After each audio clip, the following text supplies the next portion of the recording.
and then being in a room over and hearing it scream its head off when somebody's cracking its ribs. Let's see, when Allie Carter came back and, also addressed it. After Diddy wins, Ellie Carter reveals who is after her. Allie Carter gave the prosecution the evidence they needed to prosecute Diddy, so he refrained from sending his thugs to kill her.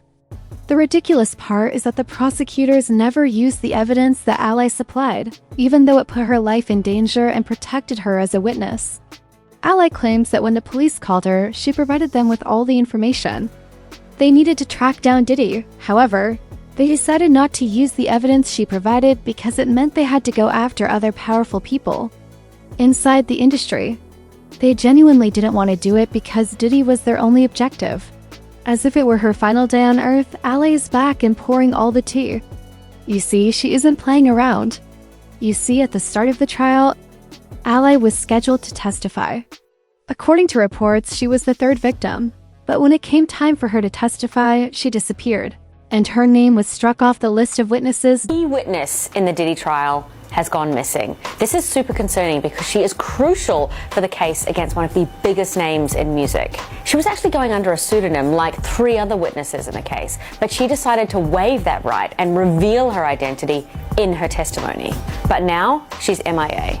The federal prosecutors don't know where she is, her lawyers don't know where she is, and the prosecutors are using her testimony in the opening statement on May 12th. That's not that far away. For now, she's known as Victim 3, and she was subpoenaed, which means that she is required to be there. This all comes as the trial is finally underway this week.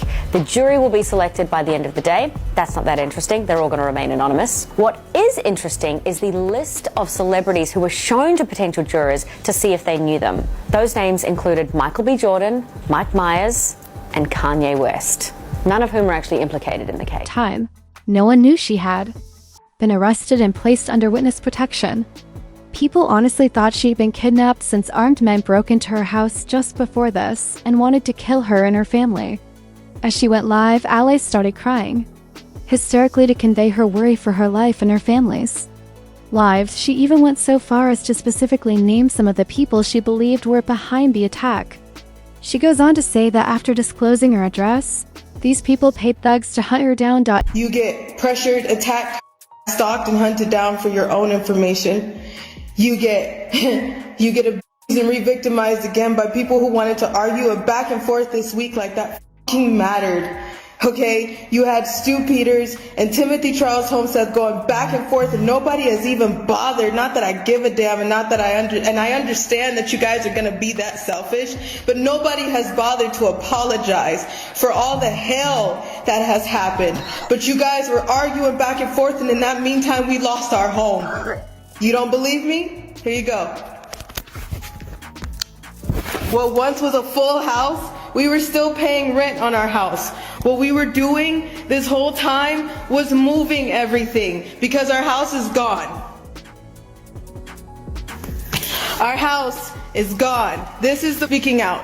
What was our beautiful 3-bedroom acre home on 21225 Standing Rock Avenue, because everybody has the address, because organizations that were attached to Marx, Sawyer, and many other organizations decided to put out the address, my license plate to one of my cars, and many other of my So here you go. You can have it, right? Because this is what happens when you speak out. This is what happens when you tell all the truth. This is what happens when you decided to stand up for the children, and when you understand that survivors don't just get to do a seminar, and when you understand that survivors don't just get to just be and show up somewhere and talk and monetize everything that they're saying. When you realize that that's bullshit, then you will understand. Look at the tactics and pay attention. Pay attention. I'm still not asking you for a damn thing but to wake up. I'm not asking you for a damn thing but just to get outside. I don't give a damn about money, numbers on my platforms. You can have all of it. You took everything. The only thing that I give a shit about right now is the fact that there is a baby in the way. There's babies in the way. There are people that I love that I can't get out of the way. What am I supposed to do when the people in the authority that you're supposed to go to, you can't go to them? When Diddy was cleared of his RICO charges at the end of the trial, Ally was finally allowed to go back to her family. as her. First move, she went live and attacked the prosecutors for playing in her face. Alec claims that the feds stopped her from testifying because they found that the proof she had more to do with Diddy's claims of child trafficking than the freak-offs. But as you would have seen, most of the witnesses the prosecutors called didn't talk about his crimes. Telling us how much he liked to freak out was more important to witnesses on the case. And I don't know if they even got through all of those witnesses, but Maureen Comey is the prosecutor of this case, on this case in New York City. And she never asked about the children.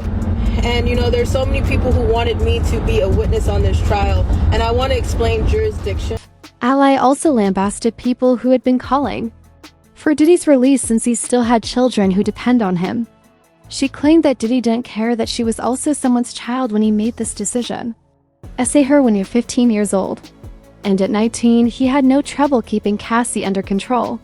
But we're supposed to feel terrible for his kids. Everybody that is ready to free Diddy and be on the side of pedophiles, they keep calling Sean Combs' children, his twin daughter and his other daughter, You with me still? Yes? Okay. They keep calling them kids. The twins and the daughter is kids. They don't need to be in the case because they're kids. Cassie Ventura was not called a child. Everybody tore that woman apart because they saw a pregnant grown woman sitting on that trial telling her story that everybody covered up as she was 19 years old. People are addressing Sean Combs' kids as kids, but they won't address Cassie as a kid when this happened to her. Do you understand what I'm saying? I was 15 years old when I had dealings with Sean Combs. She was 19. You get me? Okay? We're not talking about the other children that were on this case. Now, as you guys are saying, I told you, the justice system is rigged. I don't know how many ways people need to say that, see it for themselves, research it, dig on it, and not understand that the justice system is rigged. And we've been saying that since the beginning. We went through court cases. We went through private investigators. This is how we have the insurance and the documents and the things and the receipts that we have, because we have been through this so many times before, where the victim is the one who gets the most hell and the predators walk. According to Ally, the prosecution cleared Diddy of the charges. She brought up the fact that the federal government knew about Diddy's strange actions and illicit endeavors as early as the 2000s, yet they permitted him to carry on until Cassie's lawsuit compelled them to act to placate the public. From the hotel personnel to many people cleaned up the rooms after the terrifying incidents. From the hotel management themselves deleting CCTV footage to bodyguards being bought off to blow up cars and kidnap people, to even the DA initially trying to deny Diddy's illegal activities until the lawsuits started coming in. Despite being aware, many people said nothing because they believed that the money they were getting from him. The FBI covered it up for how long? This case was back in 2000, early 2000, right? So let's talk about who's guilty here. The DOJ released a video that at first everybody said, so the people who are telling you that they don't have the Epstein file, they're full of shit. What other way do you want me to explain that? They're lying to you. The ones that are telling you Pam Bondi, that she only had a little bit, that's on the DOJ. They lied to you. They told you that nothing happened, that this man, Sean Combs, was just this rap mogul that everybody loved. No, he couldn't have hurt nobody. He couldn't have did anything. And then all this stuff came out. Well, he did that. But yeah, he couldn't have did anything else. And then something else came out. Okay, well, maybe he did that too. But he couldn't have did anything else. And then something else comes out. How many people did you hear say, I left a party early? I knew about the abuse. I knew a coward. How many maids did it take to clean up a penthouse suite? Know that there was blood and glass everywhere, but they kept their mouth shut because they got paid. Guilty. So we're not talking, let's go back down to the bottom. The hotel manager that you guys never seen his face at first of this hotel, he heard the beat. He heard the screaming. He knew what was going on. He knew that Sean Combs was in there. He knew that he had other girls with him. He knew what was going on. He had the footage. He talked to the security. That hotel manager is who took that footage from the security and said, okay, hand me some money or help me be quiet and I'm gonna shut the hell up. You did not hear anything from that hotel manager until now. But they told you, that hotel manager, if you would have went back then, they would have told you, no, we don't know anything. Cover up. Guilty. The security that were on shift that night, that knew about this footage, that knew he dragged her down the hallway, that knew he kicked her in the back and all over the place. The hotel security that knew about that, they looked away. They got paid off. Guilty.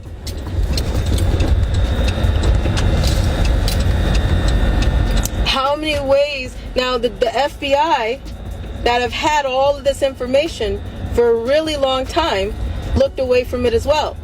Ally was initially more concerned about the alleged abuse of the youngsters Diddy was smuggling into and out of the country than she was about the freak-offs. She asserted that as part of their rituals for sparkling youth, these celebrities abducted and sacrificed some of those children. The fact that they were in metal chains the entire time is the worst part. Time, while working in the sector, Ally said she had seen all of these things and most of these youngsters did not make it out alive. She did not, however, specify the location of these ceremonies, and the few who did certainly did not come out the same. Someone to tell you that there are 3-4-year-olds that people take pride in sticking bars up children. I don't think people are going to be able to stomach the fact that people tie 2, 3, 4, 5-year-old children to horse stables and have horses and dogs race them, and then they get off on that. I don't think people are going to be able to stomach the fact that people hang children upside down in satanic ritual abuse meetings, and they literally hang them. Literally, by metal prongs, they hang them to get blood dripping out of them, and people go up under and like you're under a rainfall to take their blood. There are situations that I don't think people are ready for. We're not touching the seriousness of trafficking. Like the videos that I've made, the videos that I've started to make, this is not even touching. This is the gist of it, and I think so many people are quick to raise a sign and say adrenochrome, but you don't know what it means, and you don't know why it's such a thing, why it's such a strong thing in trafficking, and what makes it so strong. You know that they're drinking children's blood, but you don't know what they're doing to those children to make their blood strong enough to cause something to flip your system in order to keep you in the fountain of youth. No one believes that because it sounds like an unreal horror Disney movie that someone wrote. You know what I'm saying? It kind of is. Underprivileged youngsters were compelled to attend those gatherings without the presence of their parents or other responsible adults, and they suffered trauma that would last a lifetime. Ally's assertion that some of Diddy's friends select a few of the male kids because they have a taste for douche kids is even stranger. During the freak-offs, you intentionally give them food that will upset their stomachs in some way and make them have terrible diarrhea. As if that weren't terrible enough, they would make these men lie in their own feces and record it. When I went, they tried to feed us, and I remember it because when Pig you night. have to do Say what? orders, jobs like that, you don't eat. You're not allowed to eat. You actually have to starve yourself, because when you have to do those type of jobs, you can't eat because you will throw up. Really? If you're doing, or if you are a guy doing it, you will shit everywhere.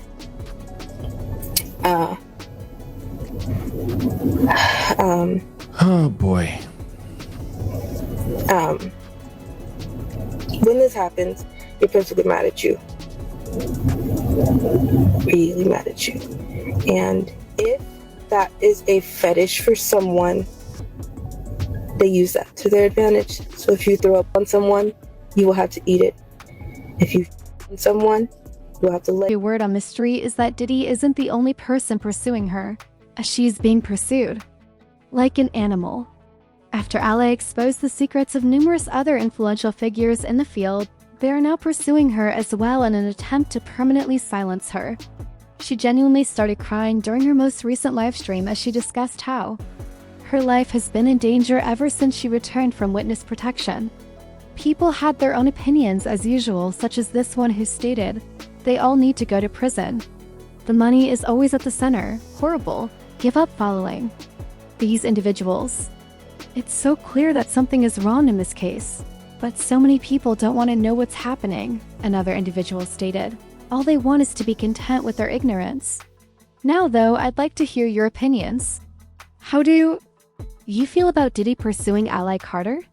And at the end of all this, do you think Ale will survive? Please share your opinions in the space provided for comments below. Remember to watch this other dirty video by clicking here.